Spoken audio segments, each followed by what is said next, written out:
If you've ever used a DJI product before, then you can attest to the fact that DJI has done a fantastic job when it comes to audio production and video production. From drones to action cameras to microphones, DJI has left a mark in the industry. And today we're going to be taking a closer look at one of DJI's most innovative products, and that is the DJI Mic Mini.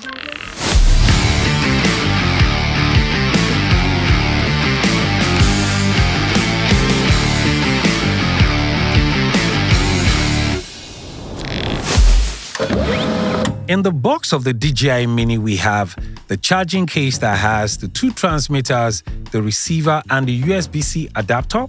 You have 4 windshields. You have one USB-C to USB cable.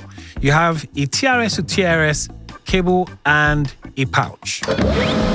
When you open the charging case of the DJI Mic Mini, instantly the microphones and transmitter are paired. They are also powered instantly. When you pick up the DJI Mic Mini, you can actually see it bears resemblance to the name Mini. If you compare it to the DJI Mic 2, you realize that there's a huge difference in size, hence the name Mini. The size of the DJI Mic Mini equates to that of a wedding band. I mean, that's how small it is. On top of the DJI Mic Mini, you find a green indicator that shows you that the mic is paired and ready for use. Underneath that light, you have a pairing knob, which you can use to pair to your phone. And underneath the pairing button, you also have the power button. Underneath that is where you have the sensor for charging the DJI Mic Mini. Right on top of it, you now have the microphone. Now, this is where your voice goes in through, and when you turn it to the side, you actually see the clip that holds the DJI Mic Mini to your shirt or to your cloth. You also find the magnet right behind that. Now, remember that it comes with a windshield. Now, to wear the windshield, you have to carefully make sure that the windshield is attached from the back of the camera and not the front. When you attach it, you have to make sure that you hear a clip sound, because if you don't hear the clip sound, that might mean that the microphone has not clipped properly and your windshield might go with the wind.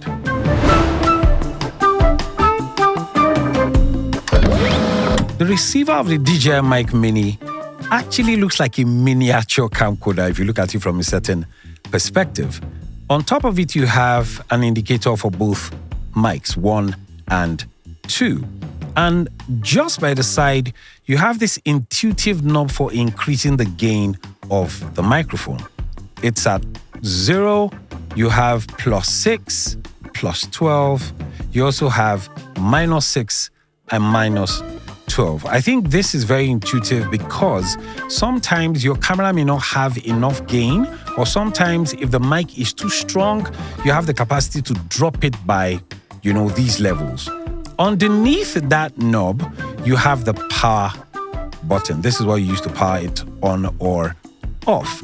On the other side, you have a button for linking the transmitter and the receiver together. You also have a TRS jack input for extracting the audio into your camera or any other device you want to use. When you turn it upside down, you find the charging slot. You also find this very small space where you can actually attach the USB-C connector to. This is handy when you want to connect it to your phone directly. That's if your phone uses a USB-C input. And next to it, you also have a USB-C slot.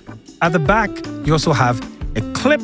Now, this clip is useful if you want to place it on your camera, or if you decide you actually want to place the receiver on your cloth or on your body or something. You can easily clip that as well.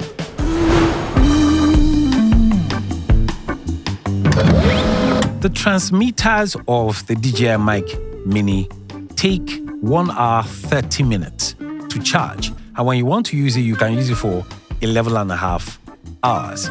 The receiver, on the other hand, takes 1 hour 40 minutes to charge, and when you want to use it, you can use it for 10.5 hours. The case, on the other hand, takes 2 hours to charge. But here's the advantage. Once it's fully charged, you can charge all the transmitters and the receiver 3.5 times over. I think that's powerful.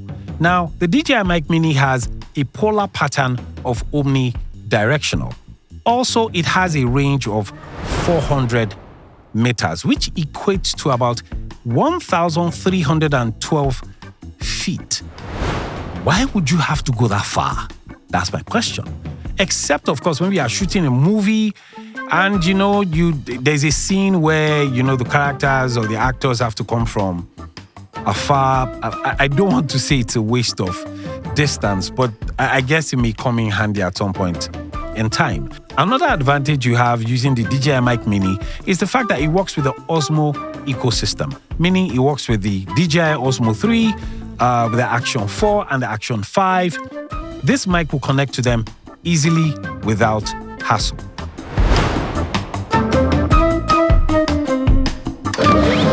Right now, I am recording using the DJI Mini microphone, and as you can hear, it sounds good. This microphone records at 48,000 kilohertz 24-bit, which is pristine audio, unlike some other microphones that some record at 48,000 kilohertz, but record at 16-bit, which is a lower bit rate. I usually like it when the bit rate is higher. It means the quality will be better. Now, question is, can you hear 16-bit to 24-bit? You have to have a trained ear to actually know. Does it really matter? Well, it depends on you. I want it because I can hear it. Also, you can record in mono or stereo mode. To engage the mono mode, what you do is grab onto the receiver and then click on the link button twice. That would engage the mono mode. You can also record using the noise cancellation. All you have to do is click on the power button next to the microphone itself, and an indicator would show yellow. It will be on the mic. You'd see it turn yellow. When you see that, it means you are now recording using noise cancellation. Right now, I am not using the noise cancellation because I like to treat my audio in post-production. And that's basically what it sounds like using the DJI Mini mic.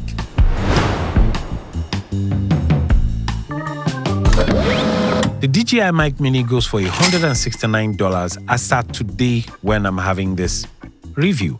Yes, you would say, well, it's not a budget mic. I don't think DJI intended it to actually be a budget mic. I mean, you have mics like the Ulanzi Tiny mic that goes for $50, but I cannot compare the quality of the Ulanzi to the DJI. In terms of audio fidelity, the fidelity of the DJI Mic Mini is way better. Look, I would advise you, if you want to buy a microphone that you will spend less time in post-production than spend money buying something cheap and you have to use a lot of plugins to sort of augment it so it sounds nice. It should sound nice from the very recording instantly. You shouldn't have to labor so much, to get the mic sounding good.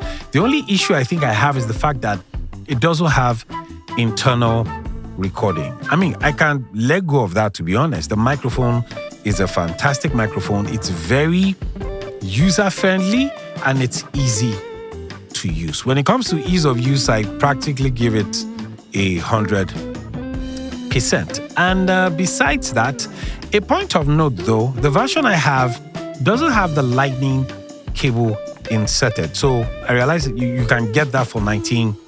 That's if you don't want to use Bluetooth. So instead of me paying $20, I'll just use a Bluetooth on my phone. They both do exactly the same thing, really. And other than that, that is the end for this review of the DJI Mic Mini.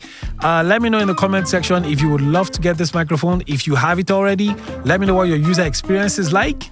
And until the next review, my name is Nathan Flow Rocker, and I'm gonna see you later. Ciao.